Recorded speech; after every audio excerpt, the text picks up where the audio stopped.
They didn't remove the Bible, they rewrote it, not with fire, not with force, but with fear. Because when you change a single word in God's message, you change the destiny of a generation. For centuries, they preached obedience as holiness and silence as faith. They taught you that being poor was a blessing and being prosperous was rebellion. But what if that wasn't God speaking? What if it was them? The church changed his words, turned divine abundance into human control. And while you prayed for provision, they built kingdoms with your guilt. So today we're going to open the verse they altered and expose the lie that made the world believe God wanted you poor. In the beginning, the Word was truth, pure, unbroken, alive. It spoke of dominion, not dependence, of creation, not compliance. But over time, truth became dangerous to those who built their power on obedience. So they changed it, not with fire or censorship, but with interpretation. A single twist in translation, a missing phrase here, an added warning there. The message that once said, "You are the image of the Creator," was rewritten to sound like, "You must always serve." And what was once a promise of abundance became a command to stay small. It began with sermons that glorified lack. Poverty became purity, desire became sin, and faith, the force meant to awaken, was used to sedate. Imagine the power in those few altered words. Because if the people believe that God rewards suffering, then the powerful never have to share the reward. As Proverbs 10:22 once declared, "The blessing of the Lord brings wealth, and he adds no sorrow to it." But sorrow was exactly what they added. They replaced joy with guilt and abundance with apology. Generations memorized verses written for control, never realizing that the ink had been changed. The church didn't need to silence the truth. They just needed to rewrite it. And when they did, wealth stopped being a birthright and became a privilege they could grant or deny. They called it humility, but it was really control dressed as virtue. When the church changed God's words, they didn't just alter sentences. They altered the psychology of faith itself. They replaced empowerment with endurance and made suffering feel sacred. People began to measure holiness by how much they could tolerate, not by how much they could transform. They believed obedience was safety and questioning was sin. And that's how the system was born, a divine hierarchy where wealth flowed upward while guilt trickled down. The priests preached about heavenly rewards as they stood before golden altars. They warned about greed while living in mansions paid for by offerings of fear.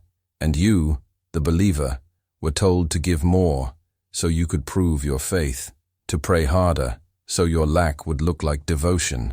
Every coin you dropped was a confession of guilt you didn't owe. Every verse they read was a reminder that your poverty somehow glorified God. But tell me, how can a creator of abundance be glorified by your lack?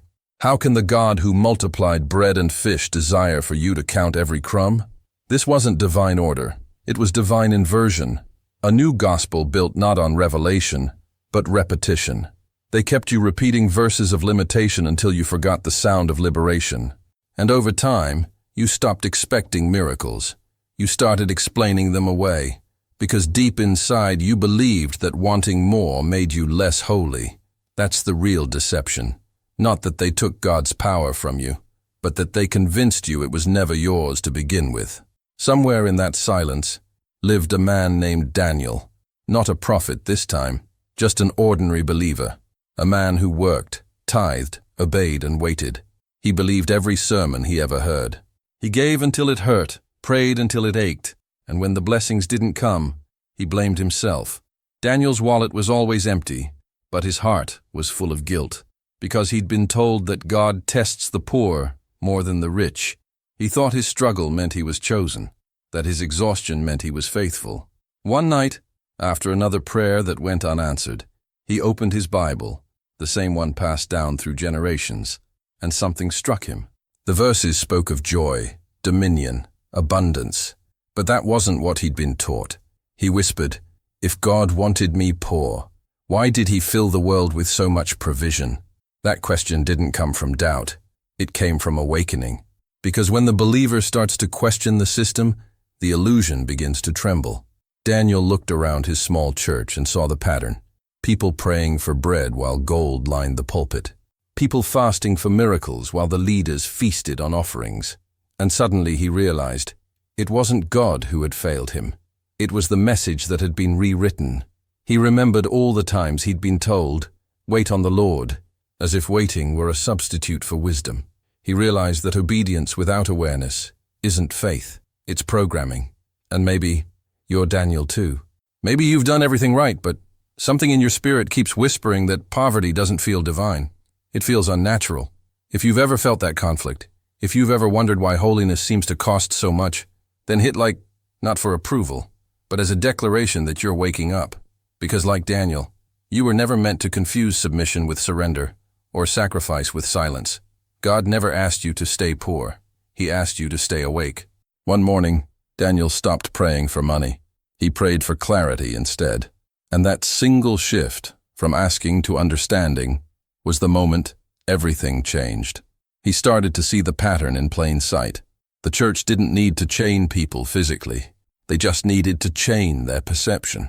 He noticed how every sermon followed the same rhythm: promise, guilt, offering, relief. The same emotional loop that keeps believers dependent. And he realized the more people feared abundance, the more power the church held. He saw how Scripture was weaponized, how verses about stewardship became warnings about greed, and how stories of abundance were turned into cautionary tales. They didn't preach, "Seek first the kingdom and all things shall be added." They preached, "Seek obedience and wait for permission." Daniel felt a quiet rage rise inside him. He looked around at the congregation, tired faces, calloused hands, empty wallets lifted toward the altar, and understood the truth. They weren't worshiping God. They were worshiping control disguised as God. He remembered Jesus flipping the tables of the money changers and realized he wasn't angry at commerce. He was angry at corruption, because the temple had turned revelation into transaction. And here they were, centuries later, still paying for access to a God who never charged admission. Daniel's heart broke, not out of rebellion, but out of revelation. He whispered, "This can't be what he meant." And in that whisper, truth spoke back. You were never meant to tithe your freedom. That night, Daniel wrote down one sentence in his notebook. If they changed his words to keep me poor, then restoring his truth will make me free. But maybe you've felt that same fire, that mix of grief and awakening, when you realize the system you trusted was built on a mistranslation of faith. That's not blasphemy. That's rebirth. Because when a believer stops obeying out of fear and starts seeking out of understanding, he doesn't lose his faith. He finally meets it. The words they changed were never about money.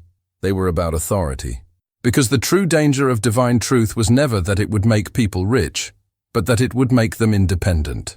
The verse they twisted once said, "The earth is the Lord's, and everything in it." But they recited it as if it meant, "The church owns the access, and you must ask permission." That's the distortion that built an empire. They turned revelation into a franchise. They sold grace like currency and measured faith by donation size. And the people, desperate to please God, kept paying for what was already theirs. But Daniel found the unedited version, the one that still spoke of stewardship and dominion. He saw that God's original design was never about submission. It was about partnership. Humans were made to govern creation, not to beg for survival inside it. He read in Genesis, "Be fruitful and multiply, fill the earth and subdue it." That wasn't a command to suffer. It was a blueprint for expansion. And every prophet who lived in alignment with that law walked in overflow, not oppression. That's when Daniel understood. Poverty was never holy. It was learned. A doctrine repeated so many times that even heaven started to sound guilty. The true law of divine wealth was simple. You were never meant to chase blessings. You were meant to become one. When a heart is pure, money becomes a tool, not a master. When purpose leads, abundance follows. When faith expands, fear dissolves. That's why they had to change the words, because a free believer is unprofitable. A conscious mind doesn't tithe blindly. A liberated spirit doesn't obey corruption. Daniel smiled through tears as he closed the Bible. He finally saw that God's message had never disappeared. It had just been buried under translations of fear. And now, uncovered, it burned like truth always does. Quiet, steady, Unstoppable. The verse wasn't lost. It was waiting for someone willing to read it without permission. When Daniel spoke what he'd discovered, some called him brave, others called him blasphemous. But truth always sounds dangerous to those who built comfort on confusion. He stopped preaching lack and started living light. He no longer bowed at the altar of fear or gave out of guilt, but acted out of awareness. And when people saw his peace, they didn't understand it, because he wasn't rich, he was free. And freedom is what the church could never sell. He told them, God never asked for your poverty, only your presence.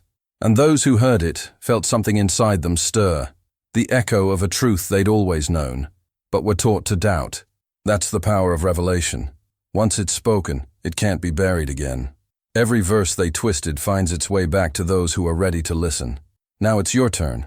You've heard the same message they tried to silence, that abundance is not sin, and obedience without awareness is not faith. You can keep repeating their version of the word, or you can start living the one that was never changed, the one written before religion learned how to edit.